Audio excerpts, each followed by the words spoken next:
The fluorescent lights of Metro Tech Solutions' conference room seemed particularly harsh that morning.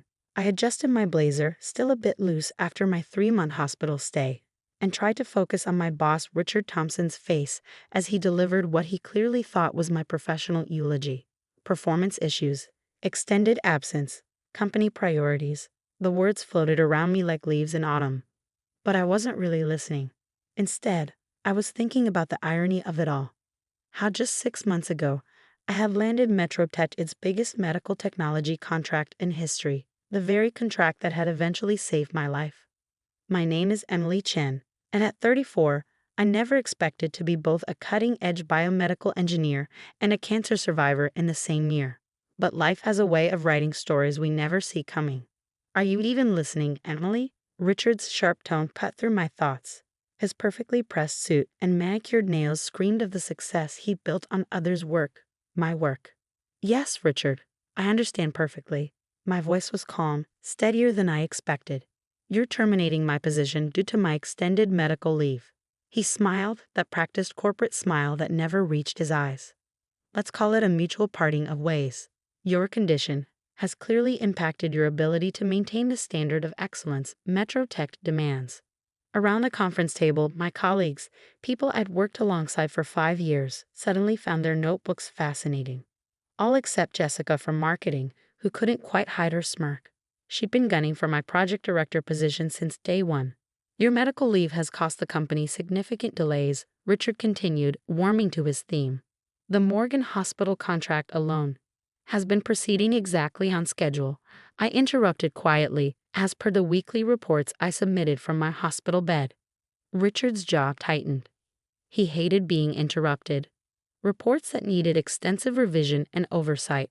Jessica has been instrumental in keeping things on track. Ah, there it was. Jessica's smirk widened into a full smile. I thought about the nights I'd spent in my hospital room, laptop balanced on my knees, refining the neural interface algorithms for the new surgical guidance system. The nurses had scolded me, saying I needed rest. But the work had given me purpose during the darkest days of my treatment. Of course, I said, reaching for my laptop bag. I'll clean out my office immediately. That would be best. Richard stood, signaling the end of the meeting. Security will escort you. Standard procedure, you understand. As if I might what? Steal the technology I'd invented?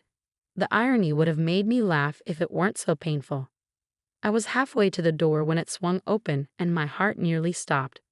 Dr. Catherine Morgan, Chief of Surgery at Morgan Memorial Hospital and our $50 million contract holder, stood in the doorway. Her elegant gray suit contrasted sharply with the memory I had of her in surgical scrubs, leaning over me 4 months ago, telling me they'd caught the cancer just in time. Emily. Her warm smile froze as she took in the scene. The security guard, my laptop bag, Richard's carefully blank expression. I hoped I'd find you here. I wanted to discuss the neural response modifications you suggested during your last treatment session. They're absolutely brilliant. Richard's head snapped up. Treatment session. Dr. Morgan's eyebrows rose. Yes, Emily didn't tell you. She refined the entire surgical guidance interface during her chemotherapy. Said all that time in the scanner gave her new insights into neural mapping. She turned to me. Those modifications you suggested, they've reduced surgical error rates by 47% in initial trials. The medical board is astounded. The silence in the room was deafening. I could practically hear the gears turning in Richard's head as he realized what he'd done, what he'd lost. Emily was just, he began, being fired. I finished for him. For taking too much medical leave, while redesigning your surgical system. During my cancer treatment, at your hospital, each period felt like a nail in Richard's professional coffin. Dr. Morgan's warm smile turned arctic. Is that so? She placed her briefcase on the conference table with deliberate care. Well, that's fascinating timing, considering I came here today to discuss expanding our contract. The medical board was so impressed with Emily's innovations. They wanted to implement the system across our entire hospital network. $100 million deal minimum. Jessica's smirk had vanished. Richard's face had gone from red to white so fast it was almost impressive. Perhaps we should discuss this in my office, he suggested weakly. Oh, I don't think that will be necessary. Dr. Morgan's voice could have frozen hydrogen. Emily, would you join me for coffee? I believe we have a great deal to discuss about your future, and Metro Texas' future too, though that may need to be discussed with my lawyers present. I stood there for a moment, looking at the faces around me. These people who had been my colleagues, who had watched me work myself to exhaustion building something revolutionary, who had said nothing as I was cast aside. I'd love to, I said, shouldering my laptop bag. I know a great place just down the street. As Dr. Morgan and I walked out, I heard Richard's voice, slightly desperate. Emily, wait. But I didn't wait. I didn't look back, because sometimes the best revenge isn't about getting even. It's about moving forward, about taking your brilliance somewhere it will be truly valued. And as Dr. Morgan and I stepped into the elevator, I caught a glimpse of myself in the mirrored walls. I looked different than I had 6 months ago. Thinner, yes, but also stronger somehow. More certain. You know, Dr. Morgan said as the doors closed, I'm not just interested in buying your technology. I'm interested in building something entirely new, something that could change medical technology forever. She paused, studying me. How would you feel about starting your own company? I smiled, thinking about all the ideas I'd sketched out during those long nights in the hospital, ideas that went far beyond what Metro Tech could ever envision. I think, I said carefully, that would be exactly what the doctor ordered. The elevator doors opened to the lobby, and with them, opened the first chapter of my new story. Richard and Metro Tech were already fading into the past, becoming nothing more than a reminder that sometimes our worst moments can lead us to our greatest opportunities. But this was just the beginning. As Dr. Morgan and I walked out into the bright morning sunlight, I knew that the real story, my story, was just beginning to unfold. 6 months after walking out of Metro Tech's glass doors, I sat in a very different conference room. The furniture was secondhand, the walls needed painting, but the energy in the space crackled with possibility. Around the table sat my newly formed team, brilliant minds I'd handpicked, people chosen not just for their expertise, but for their integrity. The initial trials at Morgan Memorial are exceeding all expectations, Dr. Sarah Wong, my head of clinical research, reported. Her eyes sparkled with excitement as she pulled up the latest data. The enhanced neural mapping system is showing a 63% improvement in surgical precision. We're revolutionizing microsurgery. I smiled, remembering how Richard had once called these same innovations unrealistic and too ambitious. Now, Neurovision Medical Technologies, my company, was making them reality. But success never comes without resistance. My phone buzzed with an incoming email, and my smile faded as I read it. Metro Tech's lawyers? Asked Michael Torres, our legal counsel. He'd been handling the increasing stream of threats and challenges from my former employer. I nodded. They're claiming ownership of the neural interface patents, saying they were developed while I was their employee. But that's not, Sarah began, indignant. True? I finished. No, it's not. Every innovation in our current system was developed during my medical leave, after they'd already begun the termination process. And more importantly, I pulled out a thick folder I kept secure since my hospital days. I documented everything, every idea, every line of code, time-stamped and witnessed by the hospital staff. Michael grinned. They have no idea what they're walking into, do they? Before I could answer, my assistant rushed in. Emily, you need to see this. She handed me her tablet, open to a tech industry news site. The headline made my blood boil. Metro Tech announces revolutionary neural surgery system. Below was a photo of Richard and Jessica at a press conference, standing proudly before a system that looked suspiciously like an early prototype of mine, the one I'd left behind. They're trying to beat us to market, Sarah said, reading over my shoulder, with an inferior copy of your work. I should have been angry. Instead, I felt an odd sense of calm. They're desperate, I said. They know we're close to FDA approval. They're trying to undermine us before we can launch. What do we do? Asked James Chen, our head of development. He'd left a cushy job at a major tech firm to join my startup, believing in my vision. I stood up, walking to the whiteboard where we'd mapped out our development timeline. We don't change a thing. We stay focused on building something better. I turned to face my team. They're fighting the last war. We're creating the future. The next few weeks were intense. While MetroTech made splashy announcements about their innovative system, we quietly continued our work.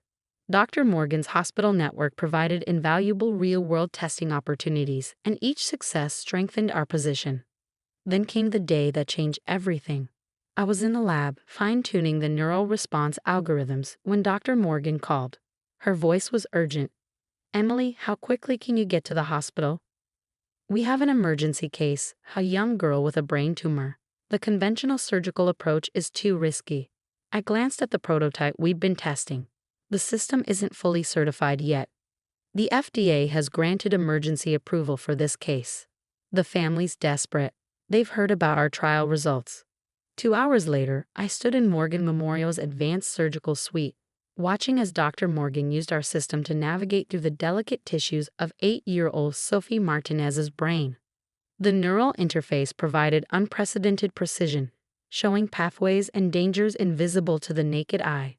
The surgery lasted 9 hours. When Dr. Morgan finally emerged, her smile told us everything we needed to know.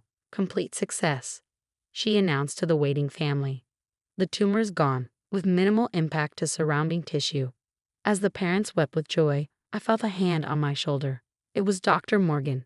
"This," she said quietly, "is why we do what we do."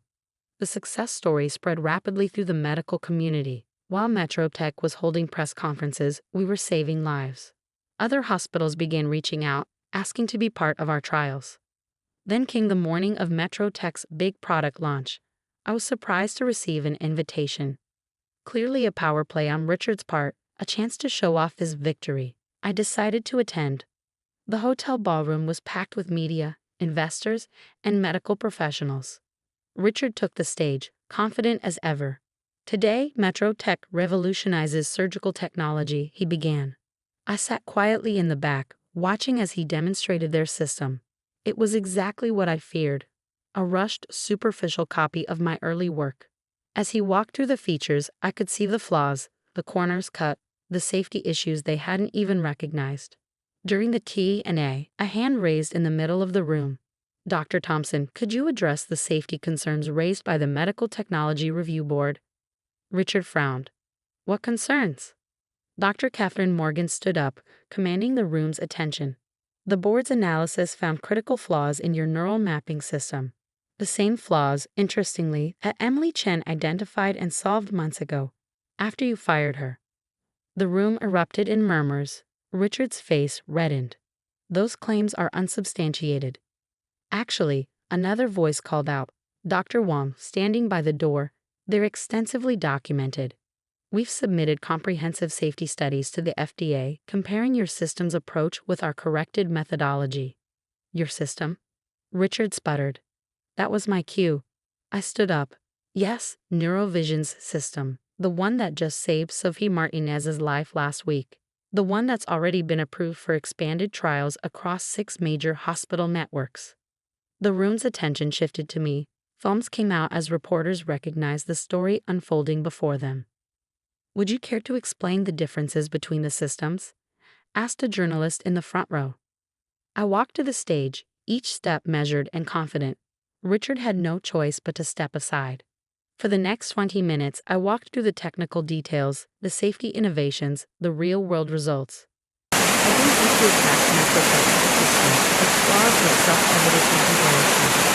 In conclusion, I said, medical technology isn't about being first to market. It's about being best for patients. Every innovation in our system comes from real experience, including insights gained during my own battle with cancer, a battle that MetroTech considered too inconvenient to accommodate. The silence in the room was deafening. Then, from the back, someone began to applaud. The sound spread until it filled the ballroom. I looked at Richard, standing forgotten at the side of the stage. He wouldn't meet my eyes. In the weeks that followed, MetroTech's stock took a significant hit. They withdrew their system for further development. Jessica resigned. Richard was quietly moved to a less visible position. But I barely noticed. I was too busy building something that mattered. 1 year to the day after my firing, I stood in our new headquarters, a renovated research facility with state-of-the-art labs and a view of the city. Dr. Morgan had become our board chair, helping guide our expansion into new areas of medical technology. Our team had grown to over 100 people, each chosen for their brilliance and their heart. On my desk sat a frame containing my original termination notice from MetroTech, next to a recent headline: Neurovision Technologies Revolutionizes Surgical Care. CEO Emily Chen named Medical Innovator of the Year. But my favorite moment came later that week, during a routine surgery using our system. As I watched from the observation room, a young resident turned to me and asked, "How did you even think of this approach?" I smiled, remembering those long nights in the hospital when what seemed like the end of my career had actually been the beginning of something far greater. Sometimes, I told her, the best innovations come when you're forced to see things from a completely new perspective. And as I watched our technology help guide another successful surgery, I realized that the greatest revenge against those who try to diminish you isn't proving them wrong. It's soaring so far beyond their limited vision that they become nothing more than a tiny footnote in your story of success. The lawsuit from MetroTech was eventually dropped. They couldn't fight against the overwhelming evidence and public opinion. Richard, I heard, started a consulting firm, though he carefully avoids any mention of his time overseeing medical technology development. As for me, I recently approved our company's new policy: unlimited medical leave for any employee battling serious illness, with guaranteed job protection and flexible work arrangements. Because sometimes the worst moments in our lives can lead us to our greatest accomplishments if we're just given the chance to prove it. Dr. Morgan still teases me about that day she walked into my silence. Best timing of my career, she says. I disagree. The timing wasn't lucky, it was inevitable. Because sooner or later, truth and talent will always rise to the surface. The trick is to keep believing in yourself long enough to see it happen. Last week, I received an invitation to speak at a major medical technology conference. The topic? Innovation through adversity: how personal challenges drive professional breakthroughs. I accepted immediately. After all, I have quite a story to tell.